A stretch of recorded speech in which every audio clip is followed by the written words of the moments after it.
The sky had faded into bruised purples and slate grays by the time Marcus reached the familiar overpass. The air was crisp with early autumn's bite, carrying the scent of gasoline and fallen leaves. Above him, the highway's concrete arches soared like silent giants, their colossal forms blotting out the last slivers of sunset. In their vast shadow, Marcus found a thin strip of relative calm, far from the wandering crowds and prying eyes that might drive him onward, further into the city's indifferent sprawl. He crouched beside a pair of weathered support pillars, their surfaces scored with tire skid marks and graffiti tags, and began assembling his nightly refuge. First, he spread a flattened cardboard box, once a delivery crate for electronics, against the cold asphalt, the flaps splaying out like makeshift wings. Next came a patchwork of old blankets, one stained with coffee spills, another frayed at the edges, each layer adding precious insulation against the concrete's chill. He folded each piece carefully, pressing out any creases or trapped droplets of dew. Even in this bare-bones shelter, Marcus took pride in the small details, tucking a loose end here, smoothing a wrinkle there, because in these rituals lay his dignity. At his side, Scout padded quietly, her paws clicking softly on the cardboard. She was a lean mongrel with brindle fur matted from weeks on the streets and eyes that glinted with both wariness and affection. Each evening, she followed Marcus to the same spot, trusting him to provide warmth and protection, and each evening he rewarded that trust by sharing what little he had. Tonight, Scout nosed against his hip, tail wagging once in reassurance, as Marcus tucked the last blanket over both their legs. When the makeshift nest was complete, Marcus settled onto one side, drawing his knees to his chest. Scout curled into the crescent of his legs, nose tucked beneath her paw. The roar of passing semis and the steady drone of taillights overhead became a lullaby in that echoing chamber of steel and stone. Marcus closed his eyes and hummed a low, steady tune, an old folk song his grandmother once taught him, its gentle melody weaving through the pillars and vanishing into the night. In the dim glow of a lone street lamp, father and dog lay side by side under the concrete giants, united by necessity and a shared will to endure. Here, amidst the grit and clamor of the city, they had carved out their own sanctuary, a temporary home built of cardboard and hope, where two souls found shelter against the creeping cold and the promise of another dawn. Night fell quickly beneath the overpass, the city's bustle reduced to distant echoes of passing headlights and accelerating engines. The temperature dropped sharply. Marcus watched his breath plume in front of him like ghostly ribbons as he adjusted the layers of blankets around himself and Scout. The thin foam pad offered little insulation, and frost formed on the edges of the cardboard, but Scout's warm body pressed against Marcus's side became their shared heater. As darkness deepened, hunger pangs gnawed at Marcus's stomach.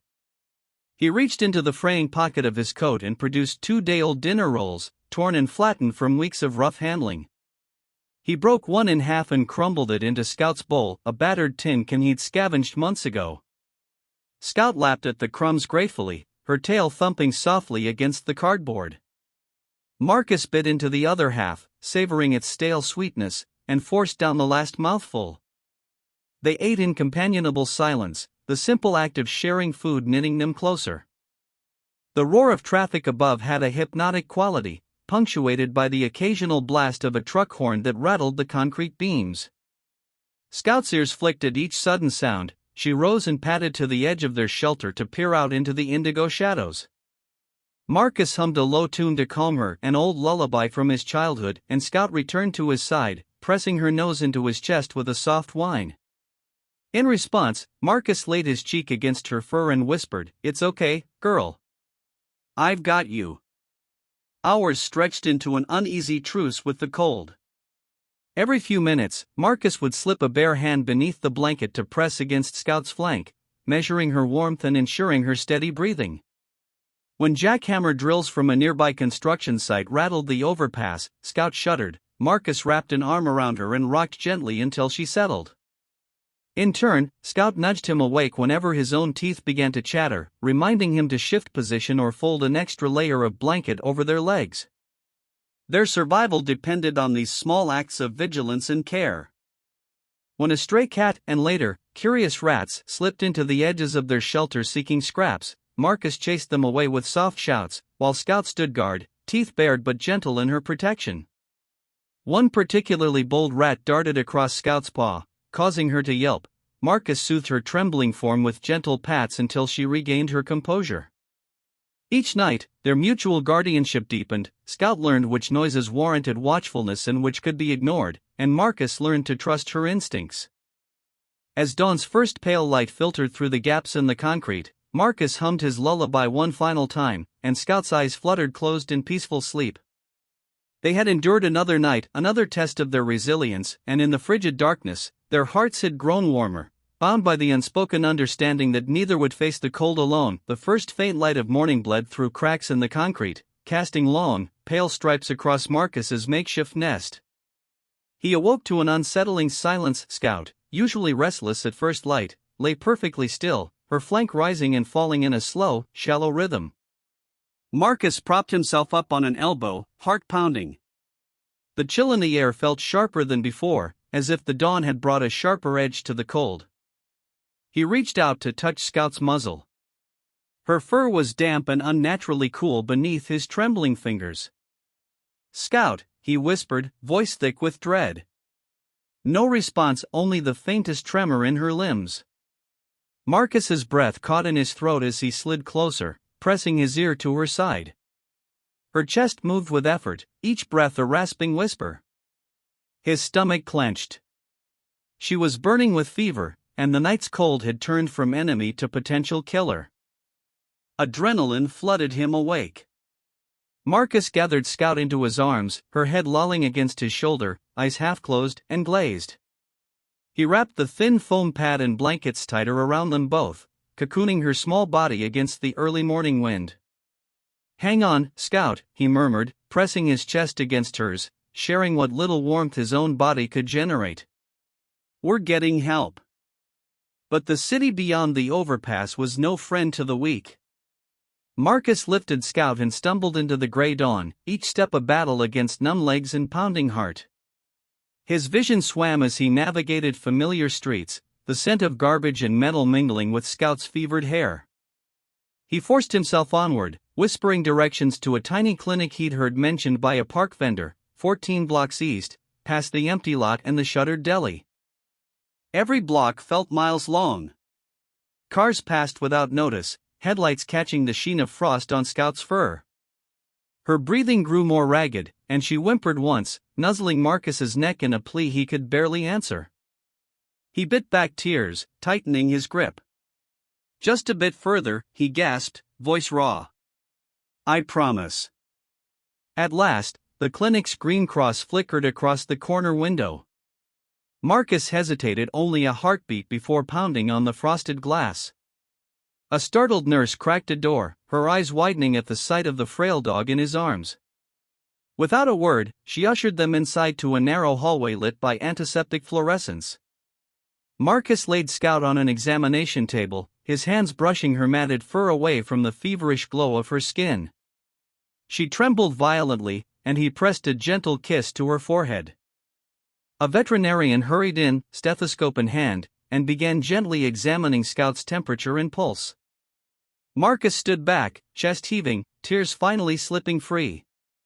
In that stark, sterile room, warmed only by the small pool of soft light over the table, Marcus realized how close he had come to losing his truest friend. Yet as Scout's fever slowly gave way under the vet's care, a fragile ember of hope kindled in his heart, that this second chance, this one born beneath concrete giants, might stretch beyond survival, and into a life they could build together. The morning sun felt incongruous against the chill that still clung to the city's corners. Marcus carried Scout through narrow alleyways, her head resting on his forearm, breathing shallow but steady. Just as he rounded a faded mural of a dove on a church's side wall, he nearly stumbled over a folding table set up under a canvas awning.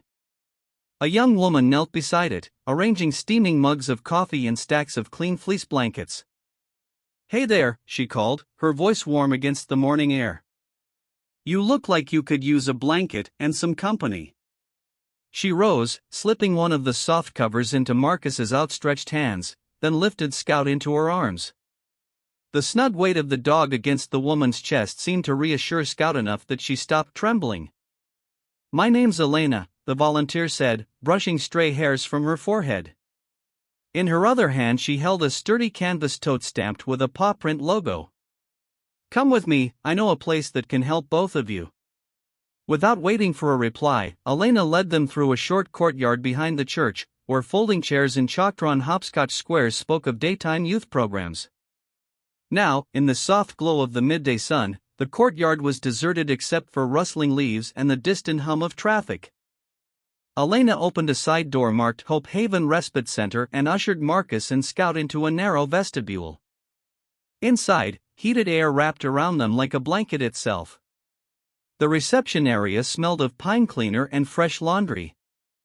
A volunteer greeted Scout by name, "Welcome back, Scout," and guided her to a small examination room, where a kindly vet inspected her pulse and temperature, praising Marcus's homemade booties while carefully applying soothing ointment. Meanwhile, Elena handed Marcus a bowl of thick vegetable soup and a mug of hot tea.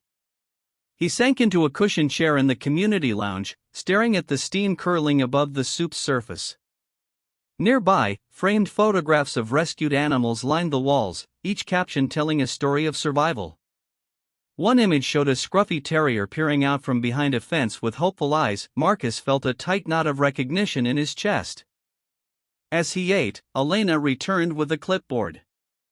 "We've got room for you tonight," she said, her eyes bright. "There's a private cot in the back, and you can stay as long as you need." Marcus's throat tightened. He managed to nod, unable to speak past the lump of gratitude swelling in his chest. Scout emerged from the clinic room, her tail wagging tentatively. She licked Marcus's hand, and he realized his vision had blurred with tears.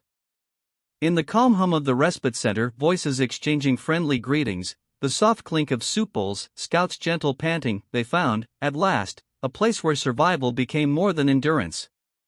Here, under the unexpected shelter of kindness, two weary souls discovered a chance not only to rest, but to begin mending together. Morning light spilled through the slatted blinds of their new apartment, painting soft stripes across the narrow living room. Gone were the jagged concrete pillars and the roar of traffic overhead. Instead, Marcus and Scout awoke to the distant chirp of songbirds and the hum of neighbors beginning their day. The cramped space was modest, a single room with a small kitchenette in one corner, a second-hand sofa against the opposite wall, and a chipped wooden table that barely seated two. Yet every surface gleamed of possibility: the smooth laminate floor beneath Scout's paws, the pale yellow walls bright with hope, and the wide window that framed a view of budding trees lining the street. Marcus stretched and sat up on the neatly made bed, smiling as Scout leapt onto his chest with unbridled enthusiasm. Her tail thumped against the pillow in rhythmic delight. He reached over to the dresser and pulled out a framed photograph, himself and Scout beneath the overpass, wrapped in tattered blankets, eyes wide with shared fear and determination. He placed it on the windowsill beside a single potted succulent, his first gift to the apartment, and let the sunlight warm his face. "We've come a long way, girl," he murmured, brushing Scout's ears. She nuzzled his hand as if to say, "And we've just begun." After a quick breakfast of oatmeal and tea supplied by the outreach program, Marcus donned a plain button-down shirt and tucked in his freshly laundered jeans. Today was his first day at the community center, where he'd been hired as a youth mentor, thanks to a workshop he'd completed just weeks before. The center's director handed him an ID badge with his name printed in crisp letters, Marcus Hale. As he clipped it to his shirt, he felt an unfamiliar thrill of pride. Scout sat patiently by his side, wearing a new collar donated by the shelter, its bright blue band embroidered with her name. Leaving the apartment, Marcus clipped Scout's leash to her collar and stepped into the morning bustle. They paused on the building's front stoop, a small ritual of gratitude. Marcus knelt to scratch Scout behind the ears. "Ready, partner?" Scout barked softly, then bounded down the steps, weaving between the neatly trimmed hedges. Together they strode toward the community center, their shadows long in the rising sun. The day arrived in a blur of introductions, training sessions, and laughter as Marcus guided a group of children through an art project. Scout curled contentedly beneath the table. Parents peeked in to see the once homeless man and his dog cheerfully leading crafts and games, and Marcus felt a swell of purpose he'd never known. At lunchtime, He and Scout sat on a bench in the center's small courtyard, sharing a sandwich, Marcus chewing thoughtfully as Scout ate her kibble, both basking in the safety of fresh air and open sky. That evening, back in their apartment, Marcus illuminated the photo of their first night under the overpass and placed a small sticky note beneath it. "We survived. We thrive." Scout curled into his lap as he added a second note to the succulent pot, "Roots of Hope." He whispered to her, "We'll keep growing, girl, day by day." Scout closed her eyes and sighed, content in the knowledge that the nights of cold concrete were behind them and that together, under this new shelter of home, they had truly earned their second chance.